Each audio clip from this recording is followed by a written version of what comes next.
حضرت شاہ عبداللطیف بھٹائی۔ انسانی زندگی کی ابتدا سے لے کر اب تک تمام تر سائنسی تحقیقات اور مجموعی علوم کے باوجود انسان نہ ہی اس کائنات کو سمجھ سکا اور نہ ہی خود کو سمجھ پایا۔ انسان سطحی علم اور غیر ذمہ دارانہ رویوں میں جکڑا رہا ہے، لہٰذا خود کو احسن مخلوق بھی ثابت نہیں کر سکا۔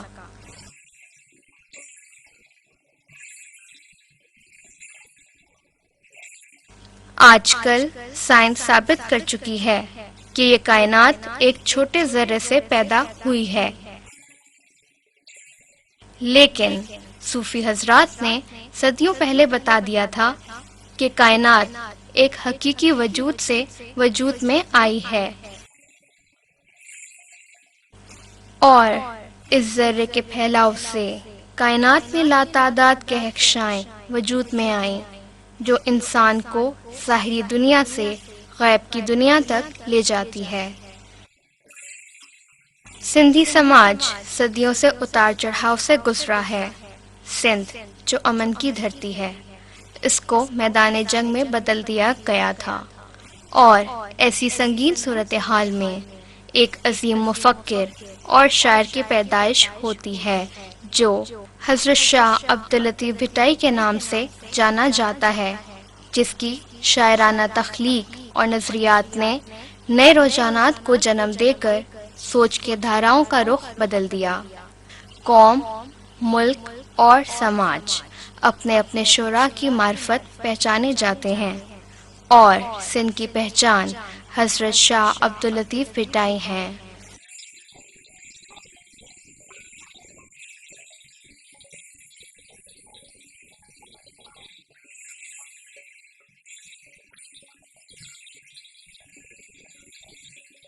ان کی آفاقی شاعری شاندار قدروں اور اصولوں کی وضاحت ہے جو سندھی سماج کی اساس رہے ہیں۔ عظیم انسان بار بار پیدا نہیں ہوتے، لیکن جب بھی پیدا ہوتے ہیں اپنے دور کی پہچان بن جاتے ہیں۔ ان کی اپنے دور سے کمٹمنٹ ہوتی ہے، اور وہ اس گھڑی اپنے دور کی نمائندہ ہستی ہوتے ہیں جو نئے اور پرانے سماجی شعور کی معرفت آئندہ کی راہیں روشن کرتے ہیں۔ یہ غیر معمولی صلاحیتوں کے لوگ بہت اہم اور طاقتور ہوتے ہیں، اس حوالے سے کہ وہ اپنی قوم کے لیے نئے راستوں کا تعین کرتے ہیں، جن راستوں پر ان کی قوم کو طویل عرصے تک چلنا پڑتا ہے، کیونکہ اور کوئی موزوں راستہ اس قوم کے لیے ہوتا ہی نہیں۔ یہ عظیم شعراء اپنے ساتھ نئے خواب، نئے نظریے اور نئے رجحانات لے کر آتے ہیں، جن سے وہ اپنی قوم کی رہنمائی کرتے ہیں اور ان کو مستقبل میں درپیش خطروں اور اندیشوں کی نشاندہی کرتے ہیں، تاکہ لوگ آنے والے بحرانی حالات میں اپنی قومی پہچان قائم رکھ سکیں۔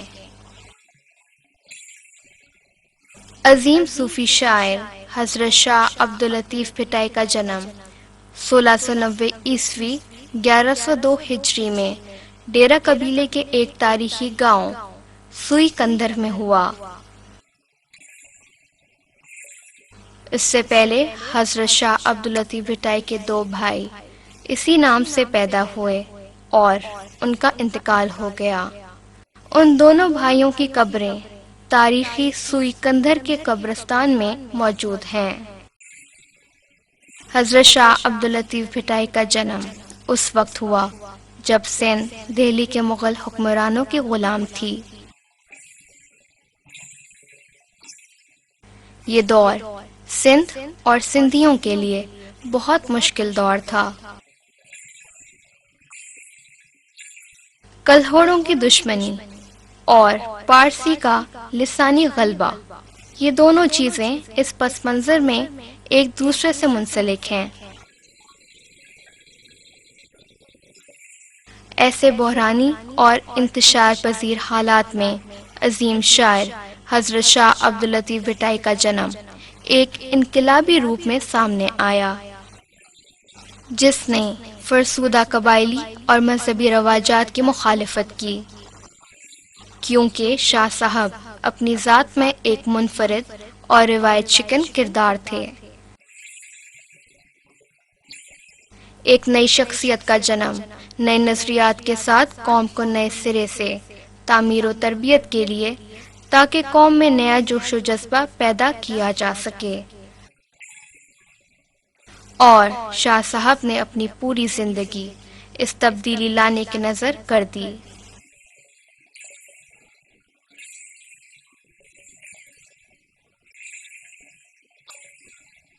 یہی کمٹمنٹ، تڑپ اور جوش شاہ صاحب کی عظمت کی نشانیاں ہیں۔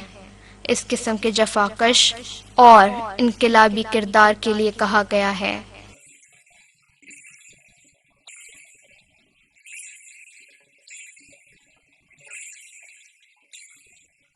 شاہ صاحب کی شاعری ہمارے قومی وجود اور بقا کے لیے ایک سنگ میل کی حیثیت رکھتی ہے۔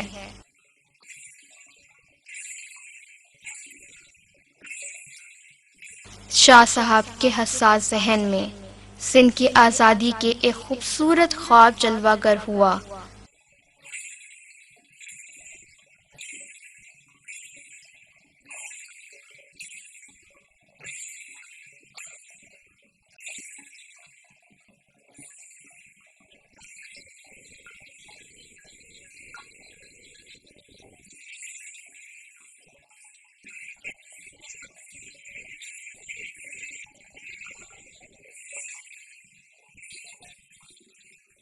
تاکہ سندھ کے مذہب اور تہذیب کو ایک ہی حیثیت سے اپنایا جائے۔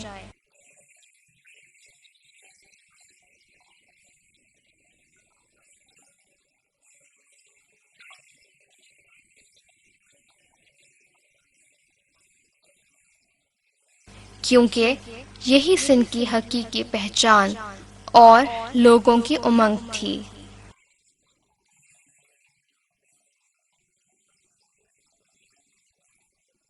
اور شاہ صاحب کی عمر کے 63 سال بھی سندھ کی آزادی کی جدوجہد کے سال تھے۔ اس دنیا میں دو قسم کے جوگی ہیں، ایک ناری اور دوسرا نوری، جنہوں نے خود جل کر دوسروں کے لیے روشنی پیدا کی۔ ان کے بغیر ہمارا گزارا نہیں ہے۔ کچھ لوگ ماضی میں گم رہتے ہیں اور کچھ مستقبل کے سہانے خواب دکھاتے ہیں، لیکن جو حال میں متحرک رہتے ہیں ان کے بغیر ہمارا گزارا نہیں ہے۔ شاہ صاحب کو نہ صرف سندھ کی صدیوں پرانی تہذیب کا علم تھا، لیکن ان کو مستقبل میں سندھ کو درپیش خطروں اور اندیشوں کا بھی ادراک تھا۔ شاہ صاحب تاریخ کی ایک منفرد شخصیت ہیں جن کا کوئی ثانی نہیں ہے۔ جب انہوں نے مغل حاکموں کی اندرونی خانہ جنگی اور سندھ کی بدحالی کے ساتھ ساتھ ایسٹ انڈیا کمپنی کے بڑھتے ہوئے اثر و رسوخ کو محسوس کیا تو کہا، جب تک بندرگاہ پر خطرہ موجود ہو تو چین سے نہیں سونا چاہیے۔ کنارے پر اس قدر گھمسان ہے جیسے کوئی بھنور میں چیز پھنسی ہو۔ ایسے بحرانی حالات میں تب تک چین سے نہیں بیٹھنا چاہیے جب تک خطرہ ٹل نہ جائے۔ 1520 عیسوی سندھ میں سما دوری حکومت کے خاتمے کے بعد سندھ اور سندھ کی تکالیف کا ایسا پالا پڑا جو آج تک ختم نہیں ہوا۔ ارغون، ترخان اور مغلوں نے سندھ کو غلام رکھا، اور مغل دور کی غلامی کے آخری 40 برس جو خود شاہ صاحب نے بھگتے۔ جب شاہ صاحب 28 برس کے تھے تو 1718 عیسوی میں جھوک شریف کا سانحہ ہوا، اور جب یہ 43 سال کے تھے تو 1735 عیسوی میں عبد الرحمن کھوڑو کی شہادت کا سانحہ ہوا۔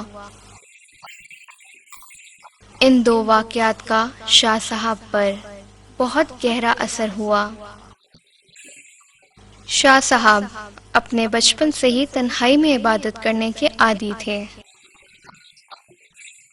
اور جہاں جی چاہتا ویرانوں میں نکل پڑتے تھے اور کائنات کے اسرار و رموز پر سوچ بچار کرتے۔ ایک مرتبہ ایک ریتیلی جگہ پر ایک درخت کے نیچے عبادت کر رہے تھے اور 2-4 دن گزر چکے تھے۔ ہوا لگنے سے ان کا پورا وجود ریت میں دھنس گیا۔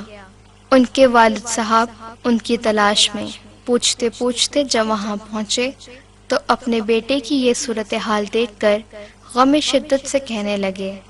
مسلسل ہوا چلنے سے شاہ صاحب کے اعضاء ریت میں چھپ گئے۔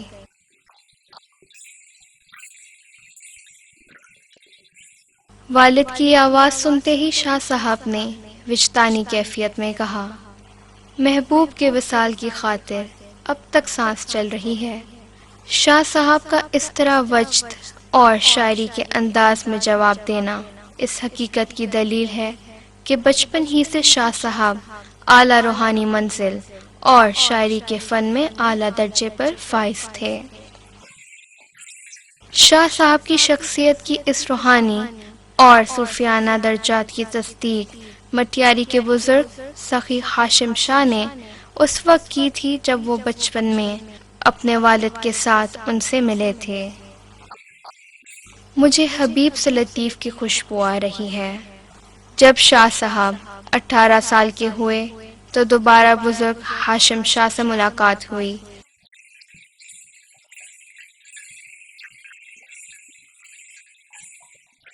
اور شاہ صاحب کو دیکھتے ہی کہا، لطیف کا چراغ روشن ہوگا۔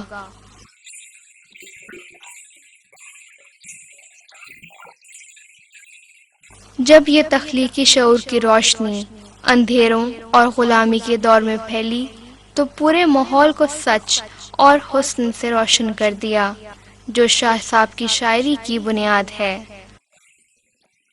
اور ادب، زبان، سماج اور مذہب میں نئے رجحانات کی ابتدا ہوئی۔ شاہ صاحب کی شاعری کے گوناگوں کردار سندھی تہذیب کی اساس ہیں۔ جہاں ہمیں خوبصورت کردار ملتے ہیں وہیں ہمیں صوفیانہ مزاج کے کردار بھی دیکھنے کو ملتے ہیں۔ ایک طرف با اخلاق لوگ ہیں تو دوسری طرف حسین کردار بھی موجود ہیں۔ جہاں ہمیں سریلی آواز کے گویے ملتے ہیں وہاں ہمیں جد و جہد کرنے والے کردار بھی ملتے ہیں۔ جہاں ہمیں پیار و محبت کرنے والے کردار دکھتے ہیں وہیں ہمیں باشعور کردار بھی نظر آتے ہیں۔ جہاں عاشق مزاج لوگ ہیں وہاں ہمیں بہادر لوگ بھی ملتے ہیں۔ جہاں بادشاہ ہیں وہاں رانیاں بھی ہیں۔ ساتھ ساتھ جب ہم شاہ صاحب کی شاعری کا مطالعہ کرتے ہیں تو ہمیں ہنرمند اور محنت کش کردار بھی کافی تعداد میں ملتے ہیں۔ سوت کاتنے اور کپڑا بنانے والے کردار بھی ہیں۔ کمہار بھی ملتا ہے، سنار بھی ملتا ہے۔ جہاں ہمیں ریگستان میں رہنے والے بارش کے منتظر لوگ ملتے ہیں وہیں سمندری سفر کی مہارت رکھنے والے کردار بھی نظر آتے ہیں، جبکہ ان کی بیویاں ان کی آمد کی منتظر رہتی ہیں۔ جہاں لوہار ہیں وہیں ہمیں جنگجو کردار بھی نظر آتے ہیں۔ جہاں صوفی اور مجذوب ہیں وہیں ہمیں چرواہی بھی ملتے ہیں۔ جہاں اونٹ چلانے والے ہیں ہمیں بھکاری بھی نظر آتے ہیں۔ جہاں بھوکے اور پیاسے نظر آتے ہیں وہیں درویش اور صوفی بھی ملتے ہیں۔ ہر آدمی خوبصورت ہوتا ہے، نہ ہی ہر پرندہ ہنس ہوتا ہے، لیکن کسی کسی سے بہار کی خوشبو آتی ہے۔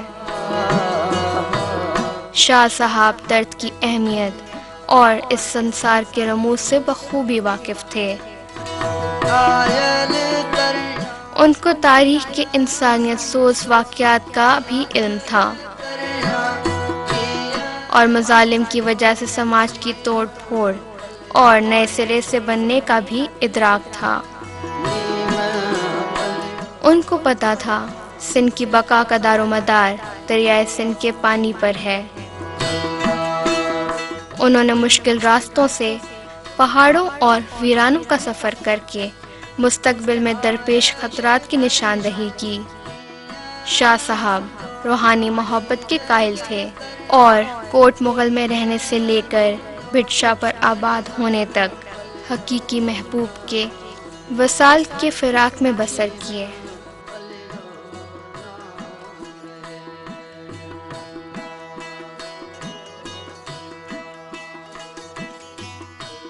اور 1122 ہجری سے لے کر 1142 ہجری تک زندگی کے 20 سال مسلسل سفر کرتے ہوئے اس روحانی محبت کو حاصل کرنے کے کشٹ میں گزارے اور سماج کے ہر مکتبہ فکر سے تعلق رکھنے والے لوگوں سے میل جول رکھا اور ان کے رسم و رواج اور رہن سہن کا مشاہدہ کیا۔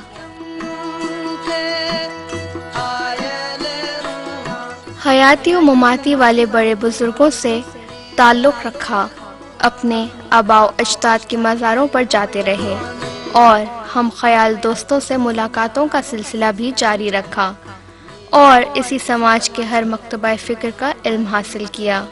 شاہ صاحب کی شاعری تخلیقی اور جدت پسندی کا نمونہ ہے، جس میں بے مثال جوہر کا نمونہ پیش کیا گیا ہے جو اوروں کے لیے مشعل راہ ہے۔ بھٹ شاہ پر مستقل آباد ہونے کے بعد شاہ صاحب نے مندرجہ ذیل انقلابی اقدامات اٹھائے اور کچھ اداروں کی بنیاد رکھی جو آج تک قائم ہیں۔ اپنے والد حبیب شاہ کے وصال کے بعد پیری مرشدی کی مسند سنبھالی۔ اپنے فقیروں کی تنظیم کاری کی اور ان کو انفرادی طور پر مختلف کام سونپے۔ شاہ جراح کے ادارے کی بنیاد رکھی اور آگے بڑھایا۔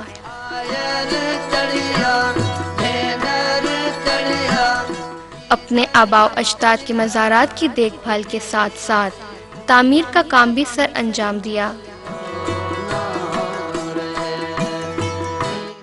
سندھ کی آزادی کی خاطر ایک تنظیم کی صورت میں اپنے ہم خیال دوستوں، فقیروں اور مریدوں سے میل جول کو بڑھایا۔ شاہ صاحب کی پوری زندگی دوسروں کے لیے ایک مثال کا درجہ رکھتی ہے۔ شاہ صاحب کی شاعری کا مجموعہ تخلیقی، روحانی اور صوفیانہ نظریات کا مجموعہ ہے۔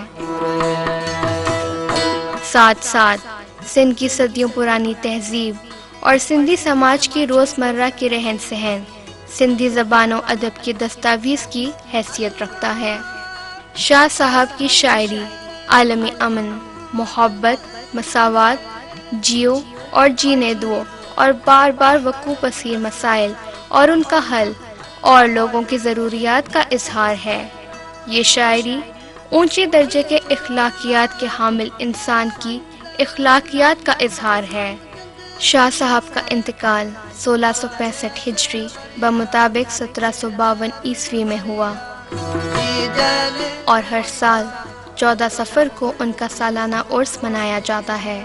بغیر کسی شک کے کہا جا سکتا ہے کہ شاہ صاحب نے اپنی زندگی اعلیٰ مقاصد کے لیے گزاری اور لافانی حیثیت حاصل کی۔